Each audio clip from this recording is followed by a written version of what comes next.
At this stage in your career, how do you measure your success?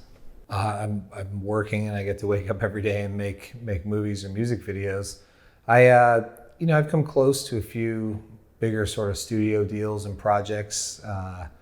Even the film previous to this, The Scare House, was picked up by Universal Studios and released between them and a company called D Film, sort of like packaged and put out all over the world, and is still on cable, and that was wonderful. But it takes so much time and energy and patience to go through the studio system that I've sort of carved out that although that's still a dream and I'd love to direct TV and there's lots of things I haven't done, I'm also very comfortable with making my own films and finding smaller amounts of financing and using all the skills I've developed through making no budget music videos and short films with friends to just sort of always have something in the works that is creative and different. That, if I had tried to make Last Call, this weird split screen movie with no stars, like, what do you mean we can't edit it or change it if we don't like it in post? Like, I don't know how far that would have got through the studio system, being somebody without a lot of clout or a track record of any kind of material the same.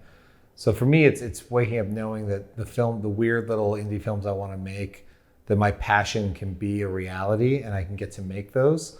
And if I could do that till the day I die, I'd be thrilled.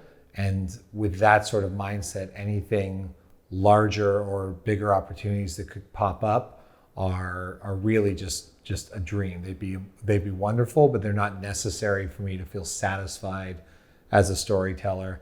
I'm just as happy making a film with my iPhone or my Sony A7S with some friends for a weekend as, having proper financing and a full crew and running around. So I think that was the big thing to come to, that like being a filmmaker doesn't mean the house in the hills. It doesn't mean, being on Entertainment Tonight. It doesn't mean opening globally and box office numbers. It's about finding the stories and then the things that you want to say, and then finding sort of your voice or a unique way to say them. Do you think a studio would touch the topic, the subject matter of Last Call? I mean, it's beautifully shot, and you have a live score, right, that goes along with the two screens. But do you think they would touch the subject matter? I think there's been a lot of the film deals with suicide. It's a mental health story for sure. It's a little dark. I don't want to give anything away, but it's a little darker than maybe. I think there's a lot of A Star Is Born just had a massive. I don't want to give away spoilers, but there's a big mental health component to that. 13 Reasons Why opens. The Netflix series. It's based on a book, but it opens on a teenage girl who's committed suicide and left these tapes behind.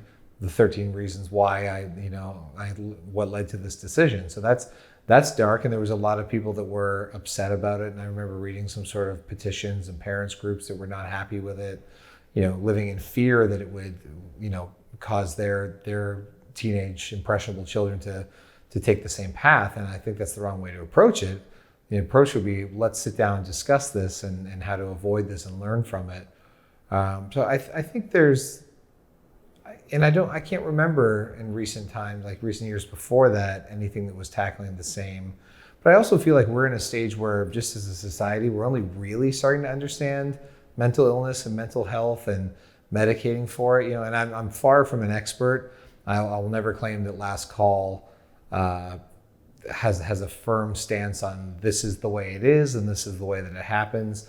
We made a movie for entertainment purposes, but we did our very best to research the content and try to make it feel as real to a real life situation. But I think we do live in a time where, as a society, and especially with social media, to keep things in check, instantly if people are liking the content you're creating or not. And there's a lot of great cinema that brings up topical things. I think of movies like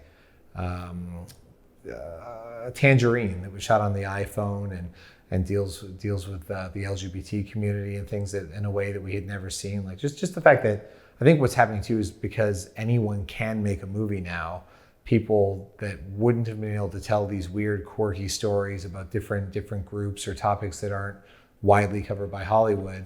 I mean, most people want to go to the movies. If you're paying money to go to the movies and take your family, you want to watch a Star Wars, you want to watch a Marvel movie, you want to watch Toy Story. You know what I mean? You go to be entertained, and life and politics and finances and everything else are already like so heavy in so many people's lives. Like you want to go to be uplifted, but for the rest of us that just like gripping stories and want to learn more about different pockets of the world, it's a fantastic revolution. But I think that's where you'll always see topics that aren't given enough spotlight is going to come up through independent cinema until it almost becomes sort of like accepted or embraced, and then the studio systems will often catch on and make content in the same vein. What prompted you to co-write the film? David Wilkins that I wrote it with, it's his idea. He came to me, he ran a weekly coffee get together, which essentially it's actors, filmmakers, it's just a group of us. And he invited me to that once I met him. And the idea is you can't talk about anything negative. You can only talk about the positive. You can have coffee and you can talk positive. You can't complain about your agent. You can't complain about how you didn't book that role. You can't complain about getting rejected for a screenplay you wrote. You just have to talk about positive things. And it's a way to encourage people to like look at life and this career, which is difficult, through a new light. And then also try to network people. And he just came in one day and says, I have this idea. It would be like a great acting piece. Like maybe it's a short film, like maybe it's a guy, but it's a guy calling a suicide hotline. You like doing real time. He had acted in a single take music video I did. He had seen a 20-minute short film that the cinematographer of Last Call and I had done about a year before. He said, I think you could do this in real time. And originally it was him, the character calling a suicide hotline. What it evolved into was the character of Scott calling and misdialing and getting connected to a random stranger. Because we thought that added a lot more dynamic if the person on the other side of the phone didn't have the knowledge or the education or the skill set necessarily to handle somebody who's suicidal on the other line. So there are some ups and downs in the story of Last Call that come from somebody's unpreparedness and sort of almost like unprofessionalism in their approach to dealing with him. But it was I would say it's like one of those lightning bolt moments where he started talking about it and I was like, real time, and then we can show both sides of the story. Maybe we could actually shoot it simultaneously at two different parts of the city. This is like what I wanted to do with my school shooting movie, which of course that was all contained in one building and a little easier, but just on the technical challenge and the story challenge, that was just it. And David and I had been talking about finding something to work on together for a while. So this was our first foray into it, but just not that anything's easy to write ever, but we were just able to, like, every idea he had, he'd say it, I'd say, well, what about this? And it got a little better. And, you know, he'd text me in the middle of the night, I was thinking about this scene, what do you think? And just everything was kind of like better. And we're like, okay, we obviously can work well together. Let's see if we can make this. But we went from idea to sort of shooting the movie in about a year span, maybe a little longer, and it probably would have happened faster, but I was always busy. He'd book a commercial, like Sarah, who acts in it, would book a TV series. So we were always kind of the only thing.